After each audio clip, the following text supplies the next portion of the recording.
Bonjour à toutes et à tous. Ce que je vous propose, c'est qu'on puisse démarrer ce webinaire, si vous êtes tous d'accord avec ça. Tout d'abord, je me joins à vous je me joins à Corporatings, pardon, pour vous remercier chacun et chacune d'assister à notre webinaire dédié aux taxonomies de 2023. Alors, l'idée de ce webinaire, tout simplement, côté Pomelo, c'est comme notre solution PomDoc Pro est un point de convergence, notamment pour les taxonomies. Nous commençons à voir certaines tendances et on a un certain suivi de ce qui est en train d'être entré par plus d'une centaine d'émetteurs aujourd'hui. Et comme l'expertise d'XBRL, notamment de Corporatings, nous permet d'avoir une vision un peu globale sur tout ce qui est en train de se faire, on a pensé qu'il était judicieux de vous livrer quelques clés pour anticiper votre publication dès aujourd'hui. Alors, ce que je vous propose, c'est qu'on commence par regarder le sommaire de ce webinaire. Donc, on va commencer par une présentation respective de Pomelo Paradigm et de Corporatings, suivi de tout ce qui va toucher à l'intégrité et la comparabilité des données qui sont dans vos rapports financiers. On passera aussi par une démonstration, ainsi qu'un exemple d'exploitation et un retour d'expérience. Alors, je vous propose qu'on commence par la présentation de Pomelo Paradigm. Donc, Pomelo Paradigm, société française, 10 ans d'existence, 22 collaborateurs aujourd'hui. Nous sommes éditeurs de solutions collaboratives et aujourd'hui, nous permettons à beaucoup d'émetteurs d'éditer, de créer, tout en collaboration avec chacun des services et parfois externes, leur rapport financier. Alors, pourriez-vous changer la page, s'il vous plaît? Merci beaucoup. Donc, comme je vous le disais tout à l'heure, nous avons 10 ans d'expérience. Ce qu'il faut retenir de ces 10 années, c'est la création tout simplement en 2013, suivie en 2014 du lancement de notre première solution collaborative Domus. Et enfin, l'arrivée de PomDoc qui est arrivée donc, en 2016. Et aujourd'hui, nous sommes en 2023 et nous célébrons nos 10 ans d'expérience. Que serait un éditeur de solutions collaboratives sans des notions telles que le partage, la bienveillance, la simplicité, la sécurité et le business? Donc, voilà nos grands leitmotivs pour vous fournir une solution collaborative. Donc, comme je vous en parle, cette solution collaborative, aujourd'hui, vous la connaissez probablement. Il s'agit de PomDoc Pro, qui est une solution évolutive en mode SaaS, sécurisée. Nous sommes certifiés ISO 27001. Et aujourd'hui, nous permettons à tous les services financiers de collaborer autour de leurs documents réglementaires et autres rapports financiers pour éditer, créer, on a toute cette partie graphique aussi qui intervient, leur rapport réglementaire tout simplement. Ce que je vous propose, c'est de laisser la parole à Corporatings, qui va commencer par se présenter et par suivre la présentation. Je vous laisse la parole.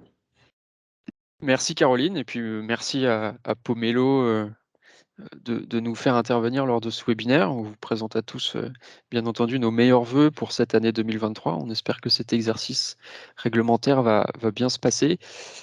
Et quelques mots sur Corporatings pour présenter la société. En fait, Corporatings est né tout simplement du constat de la difficulté de l'accès aux données financières par l'ensemble de la communauté financière sur des données de sociétés cotées. En fait, toute cette communauté, voilà, peu importe, que ce soit des investisseurs, des auditeurs, des analystes, des évaluateurs ou bien même comme vous, des directions financières, dans la communication ou la consolidation. Mais en fait, à chaque fois, ces professionnels ont besoin d'avoir de l'information, brute, et cette information brute, elle est disponible uniquement dans ces fameux rapports, que l'on digitalise, en ce moment même avec, cette réglementation ESEF. Et donc l'objectif de la société, c'est vraiment, de rendre accessible l'ensemble des données qui sont présentées dans ces rapports. Et bien sûr, il y a une équipe voilà, autour de cette vision et de cet objectif. Donc Marc, qui interviendra tout à l'heure, qui est ingénieur et qui a travaillé notamment pendant de nombreuses années sur la mise en place du XBRL, qui avait envie de faire on va dire, le grand saut côté consommation, analyse des données. Cyril, qui a travaillé plusieurs années aussi à de la digitalisation de nombreux processus. Et puis moi, qui suis analyste financier Je suis membre du CFA Institute et donc je m'intéresse aussi à tous les enjeux autour de XBRL aussi pour le CFA. Et donc, comme je vous disais, Corporate Things, en fait, la mission, c'est tout simplement de rendre accessible l'ensemble des données financières. Et en ça, SF, c'est bien entendu un outil vraiment précieux qui offre des données qui sont quand même grandement de qualité et avec une transparence aussi qui est inégalée. Et donc, nous, notre objectif, c'est vraiment d'aider l'ensemble de cette communauté financière que j'ai pu vous décrire auparavant à prendre finalement les meilleures décisions possibles et à avoir un meilleur impact aussi dans leur travail au quotidien. Ça passe bien entendu par des sujets de data, de fourniture de données financières et XBRL aux différents utilisateurs. C'est ce qu'on fait notamment avec Pomelo. Quand on travaille sur la qualité des données, on leur fait vraiment des retours et des benchmarks qui leur permettent aussi d'intégrer voilà, un savoir-faire métier en plus de tout le savoir-faire technique qui permet de présenter les meilleures données possibles. Des solutions pour consommer, utiliser ces données, alors que ce soit des solutions dédiées ou standards en fonction des besoins qui peuvent être remontés, et plus une partie finalement benchmark qui est forcément liée à cette partie data et solutions qui est la production d'analyses qui vont permettre d'utiliser, de déployer l'ensemble des données financières que l'on peut avoir dans cette base de données. Donc une base de données. Donc aujourd'hui, voilà, on est branché sur la SEC pour récupérer les données. On est aussi branché sur les différents OAM en Europe pour récupérer les informations. Et là, typiquement, on avait calculé un score de comparabilité du résultat opérationnel. Donc on regardait tout simplement les différentes composantes de ce résultat opérationnel. Qu'est-ce qu'on a comme information, comme lignes qui sont présentées, comme sous-totaux dans ce sous-total. Et on voit voilà, un secteur qui est plus comparable, c'est la banque évidemment. Ils ont des comptes très spéciaux, donc ils ont aussi travaillé ensemble pour que ce soit un peu plus standardisé.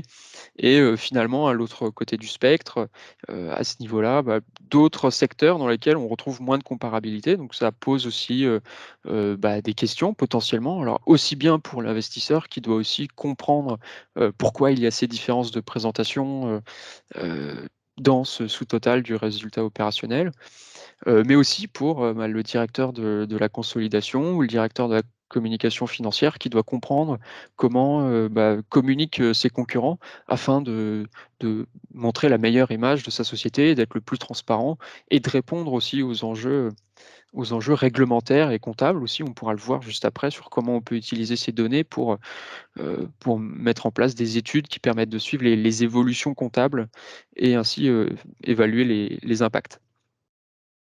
Donc vraiment, comme je vous le disais, l'objectif de la société, c'est diviser par 10 le temps de traitement des données avec ces data, ces solutions, ces benchmarks et proposer aussi à la fin un peu de modèles de valorisation aux utilisateurs.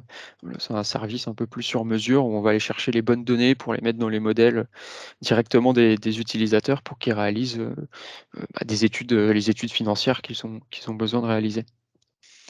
Alors, avant d'aller plus loin, c'était aussi l'objet de ce webinaire avec Pomelo, c'était aussi faire ce retour sur la qualité des données.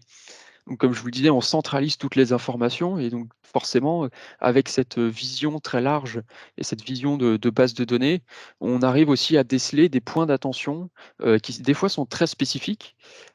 Ça peut vous paraître des fois un peu alambiqué, mais en fait, ça permet aussi d'améliorer la qualité des données, ça permet d'améliorer les logiciels aussi comme Pomelo. On aura l'occasion de voir ça. Et donc, je vais laisser la main à Marc là-dessus pour présenter le constat qu'il peut faire aujourd'hui sur la qualité des données et l'utilisabilité en quelque sorte de ces données en XBRL. Ouais, merci Alexandre et bonjour à tous. Donc effectivement, comme le dit Alexandre, nous on collecte toutes ces données-là qui sont des données brutes telles que vous les déclarez. Et les utilisateurs eux-mêmes, finaux, sont assez intéressés par ces données brutes issues directement des déclarations des sociétés. Chez les fournisseurs américains, on les nomme souvent as reported. Les données XBRL sont depuis longtemps la source de ces données as reported aux États-Unis et on a vu qu'ils ont fait la transition cette année pour les données européennes, notamment des pays qui les donnent les plus facilement, qui mettent les plus facilement à disposition, comme la France. Quand on regarde de près les noms qui sont donnés aux indicateurs chez Bloomberg et chez Morningstar, on a vu cette année qu'ils ont fait le changement pour y mettre le nom qui vient des rapports SF. Ce qui est critique dans la restitution de ces données as reported, c'est que les fournisseurs comme nous, on s'engage à ne pas faire de retraitement arbitraire et spécifique quand on présente ces données. Donc on respecte vraiment ce que vous avez déclaré. En Europe, c'est encore plus important parce que les données sont auditées et donc c'est particulièrement intéressant pour les investisseurs d'avoir accès à ça. Et comme les données sont signées électroniquement, on n'a pas d'autre choix que de les présenter telles qu'elles sont présentées. Le grand nombre de degrés de liberté dans ce format électronique, ça représente un grand nombre de possibilités pour vous de déclarer ce que vous voulez, de présenter la situation spécifique de la société. Ça représente aussi un grand nombre de possibilités, des fois, de présenter des données qui divergent de la norme et qui sont parfois difficiles à comprendre. Dans un rapport financier, typiquement dans ce format électronique, la société choisit l'ordre dans lequel elle va présenter les données. Et une présentation un peu originale, comme celle qu'on voit ici sur la slide. Donc c'est issu d'un rapport français qui a été publié en 2022. Ça risque de faire froncer quelques sourcils et de poser quelques soucis de compréhension. Les problèmes de compréhensibilité sont souvent assez peu nombreux dans un rapport, mais ils sont souvent très visibles. La bonne nouvelle, du coup, c'est que comme ils sont assez peu nombreux, avec un bon outil, c'est assez facile de produire un rapport qui n'a aucun problème de compréhensibilité et qui se distinguera des autres par sa qualité. Donc sur la slide suivante, j'évoque le type d'irrégularité qui est souvent le plus préoccupant pour les utilisateurs, ce qui va être une erreur sur les valeurs. Ce type d'erreur-là, il est assez limité avec la technologie XBRL puisqu'on tag directement les nombres, donc il n'y a pas de faute de frappe possible. On rencontre assez peu de fautes qui sont liées aux échelles ou aux unités. Par contre, le problème le plus fréquent, c'est celui avec les signes. Alors je pense vous avez déjà, vous, un bon nombre de contrôles automatisés qui existent pour éviter ce genre d'erreurs sur les montants qui ont presque toujours la même balance comptable. Mais il y a un certain nombre de cas qui demandent un œil beaucoup plus expert. Le cas le plus commun, ça va être le cas typiquement d'un décaissement lié au paiement des impôts, qu'on a un nombre surprenant de sociétés qui déclarent comme un encaissement alors qu'elles ont vraiment payé des impôts. Ici, le graphe qu'on a illustre la fréquence de ce type de problème et on voit que selon les pays, on a entre 10% et 70% des rapports qui ont effectivement ce genre d'erreur-là. La France est bien dans la moyenne, avec à peu près 30% des rapports qui ont ces erreurs-là, et dans ces rapports-là, souvent une ou deux erreurs de ce type-là. Au-delà du risque que la fiabilité des données publiées soit remise en question quand on tombe sur ce type d'erreur-là, il y a aussi un risque que les données soient utilisées telles quelles. Et le problème, il se peut dans ce cas devenir rapidement invisible, même à un expert, quand les données sont combinées pour le calcul de ratios ou d'indicateurs composites. Là où avant on n'avait qu'une différence de signe, une fois que le nombre erroné a été additionné avec d'autres, on a une vraie différence de chiffres qui peut juste changer votre classement lors de screening de façon assez difficile à détecter.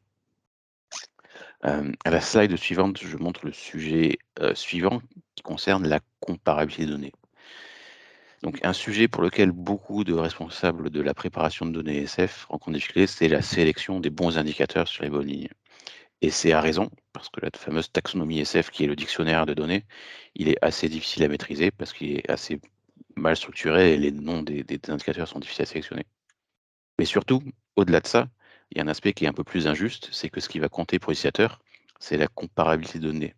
Si une société a raison sur le mapping d'une ligne, mais que toutes les autres se trompent de la même manière, c'est la première société qui apparaîtra comme publiant des données irrégulières et de façon un peu trop originale. Du coup, pour illustrer l'ampleur du sujet, chez Corporatings, on effectue pour nous-mêmes ou sur demande des benchmarks relatifs à l'utilisation des indicateurs.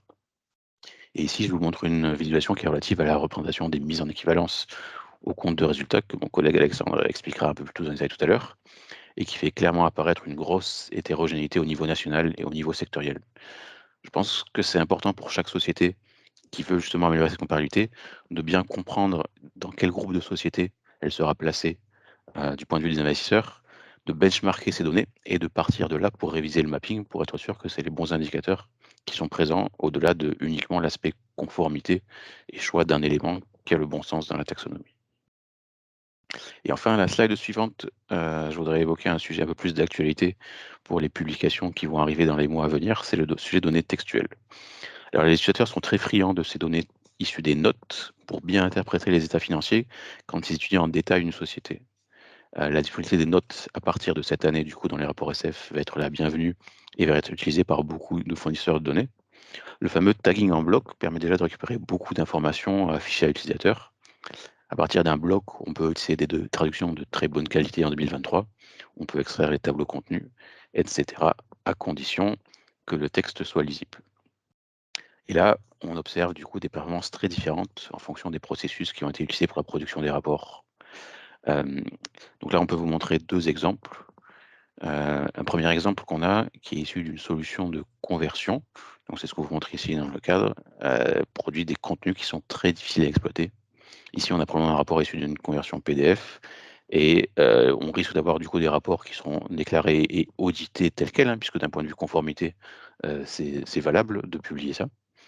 Et c'est ça que les investisseurs récupéreront quand ils récupéreront votre texte as reported. C'est évidemment peu valorisant pour la société.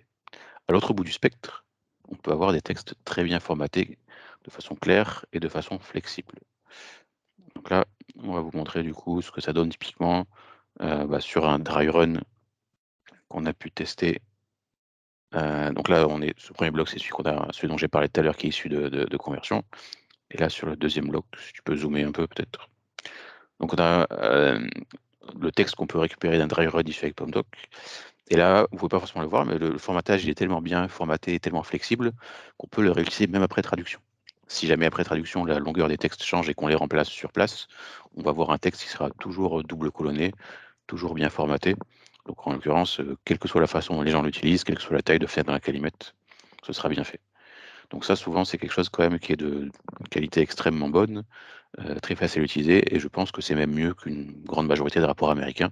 Donc si jamais votre rapport est mis côte à côte avec des rapports américains, le vôtre, je pense, sortira quand même avec une très bonne qualité assez rapidement.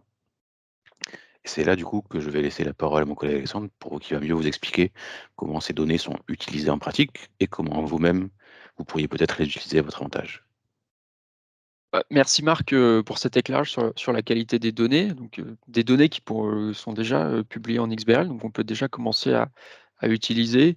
Et en effet, comme j'ai déjà dit en introduction, je pense qu'on partage avec Pomelo déjà cette exigence aussi sur la communication financière, sur la bonne présentation des données et sur cette vision comme quoi en fait, ces données sont exploitées, le sont déjà. Alors, dans beaucoup de cas, finalement, il y a assez peu de transparence des fournisseurs de données pour démontrer aussi l'utilisation de ces données, mais elles le sont. Marc l'a dit, on voit déjà les libellés changer chez les grands fournisseurs de données financières, comme chez Bloomberg ou chez Morningstar.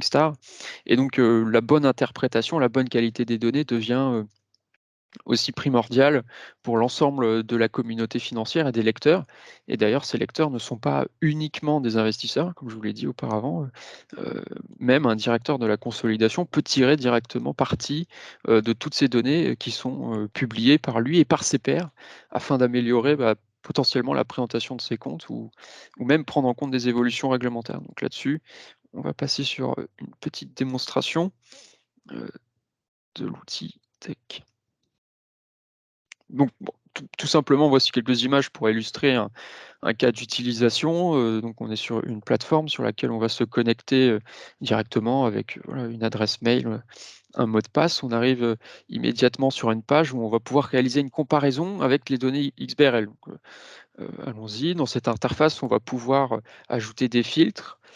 On dispose pour ça de plusieurs champs, pour chercher une société, chercher un pays, chercher un secteur ou jouer sur les tailles de capitalisation. On a aussi des filtres avancés qui sont prévus. Donc là, par exemple, on va aller choisir le secteur européen de l'automobile. On va faire évoluer légèrement la capitalisation là-dessus et on peut lancer une recherche et on va retrouver toutes les sociétés qui ont publié des comptes là-dessus en XBRL et pour lesquels on va retrouver de l'information. Là, on retrouve la sélection de données qu'on a faite. On peut télécharger directement le fichier SF qui est lié à le dernier fichier SF qui a été publié. Et on peut envoyer toutes ces données dans le comparateur afin d'y ajouter des indicateurs, des métriques qui vont nous permettre de faire une recherche et une analyse. On a toujours nos filtres avancés. Par exemple, à cet endroit, je vais ajouter un sous-total, justement mon Profit Loss from Operating Activities de 2021, pour voir ce que ça donne sur mes 3 sociétés et pouvoir extraire les données si besoin. Donc, déjà, on peut les lire et les visualiser dans un tableau. Et vous avez été aussi sensibilisé à ces mécaniques de calcul.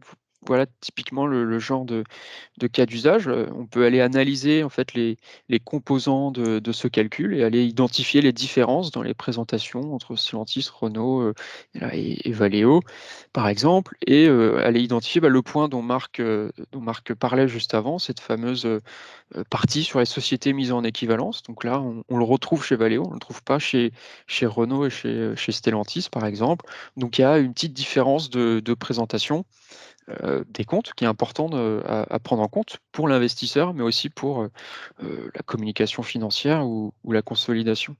Bien sûr, on peut aller analyser évidemment aussi des notes et des états financiers, on va dire directement en bloc.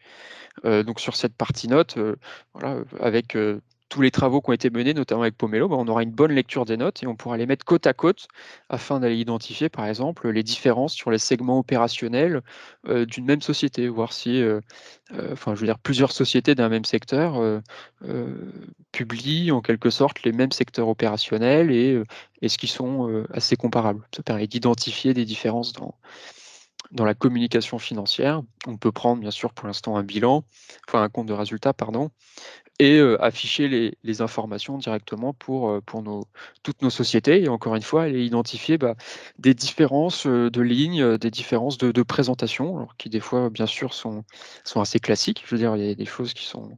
C'est normal de ne pas être parfaitement aligné sur la communication financière de toutes les sociétés dans son secteur, mais potentiellement, comme on le montrait avant, sur les sociétés mises en équivalence, ça peut faire ressortir des points. Bien sûr, après, on peut sauvegarder une comparaison, lui donner un titre, lui donner un descriptif, et on peut retrouver l'ensemble de ces informations dans un espace personnel. Et puis après, bien entendu, si besoin, relancer une comparaison pour faire ce travail-là. Donc ça, c'est typiquement le cas d'usage qui va être utilisé par finalement des analystes financiers quand ils cherchent de la donnée, mais aussi pour un directeur de la communication financière, enfin, une direction financière quelconque qui cherche soit à comprendre vraiment comment dans son secteur les autres entreprises communiquent, comment elles présentent leurs comptes, mais aussi plus côté consolidation, quel va être l'impact d'une nouvelle norme ou d'une nouvelle réglementation, d'un changement de réglementation qui pourrait impacter la présentation des comptes. Là-dessus, il y a un exemple assez frappant qu'on peut prendre pour faire la suite aussi sur ce sujet quote-part des sociétés mises en équivalence.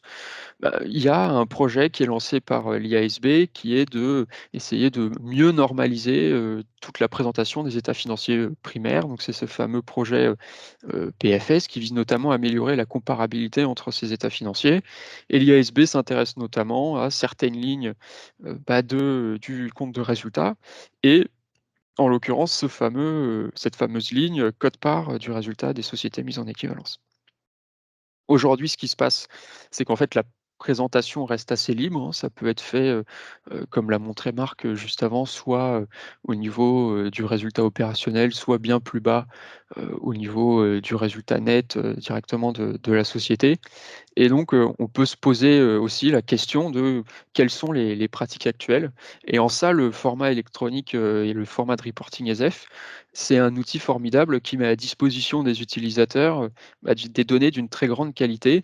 Et c'est grâce à ces données qu'on va être capable d'aller offrir un aperçu des pratiques actuelles, mais aussi d'aller essayer de mieux comprendre les pratiques des autres sociétés dans son secteur, afin d'identifier les potentiels impacts qu'on pourrait avoir lors d'une potentielle évolution de la réglementation sur ce sujet.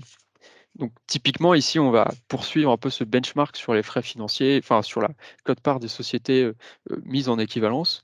Et on peut voir à ce stade que l'intégration dans le résultat opérationnel, là, c'est une pratique qui est quand même largement utilisée dans les pays européen. Donc c'est notamment en Suède où on va retrouver une part assez importante, notamment dans le secteur de l'équipement. Ça tend à être plus fort dans certains pays que dans d'autres. Par exemple, on va avoir assez peu de ce cas sur des sociétés allemandes. On va ça va être assez important, notamment au Royaume-Uni, sur ce sujet a été assez en avance aussi sur la présentation au sein du résultat opérationnel de sociétés mises en équivalence. Et donc ce travail-là permet d'aller identifier des éléments. Donc, par exemple, en Allemagne, les sociétés financières qui, elles, publient absolument tous leurs comptes, enfin toute cette partie-là dans ce fameux résultat opérationnel. Donc, on voit aussi se détacher des pratiques de place et des pratiques sectorielles. Et donc, quand on est une banque allemande, on peut aussi se poser la question quel va être l'impact de cette réglementation. Et c'est grâce à ces données-là qu'on peut évaluer cet impact. Et même quand on se trouve dans un secteur dans lequel il y a des pratiques peut-être plus divergentes, par exemple dans l'équipement en France, on voit qu'il n'y a pas une vraie tendance qui se dégage.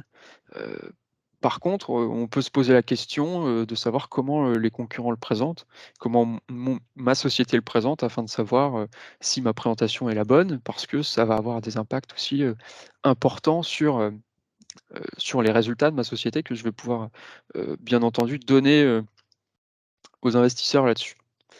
Donc en conclusion, pour nous, en tout cas chez Corporatings, nous ce qu'on pense, c'est que la vraie valeur de l'ESF, c'est vraiment d'améliorer ce travail de présentation des états financiers, de travailler sur la communication financière et l'exploitation des données.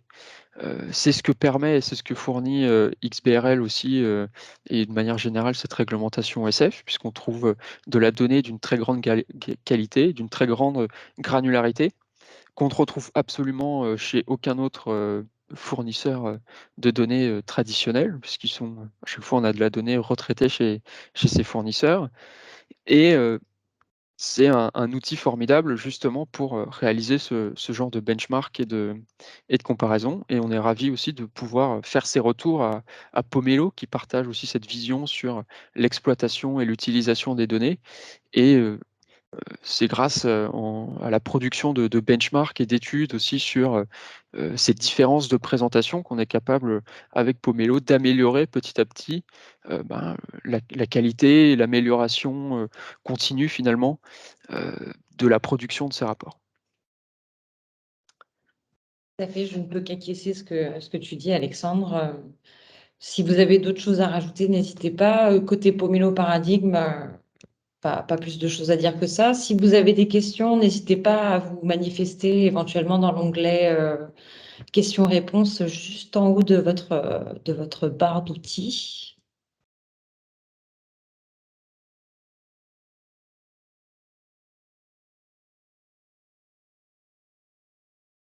Bon, a priori, personne n'est en train d'écrire, donc j'imagine que c'est assez clair. Écoutez, je vous remercie toutes et tous d'avoir participé à ce webinaire. Un grand merci à Corporatings pour le partage de leur retour sur expérience sur toute cette partie-là. Et à Merci. très bientôt pour de nouvelles Merci à Pomelo. informations. Merci à vous. Merci à tous pour votre Merci. participation. Bonne journée. Bonne journée, au revoir.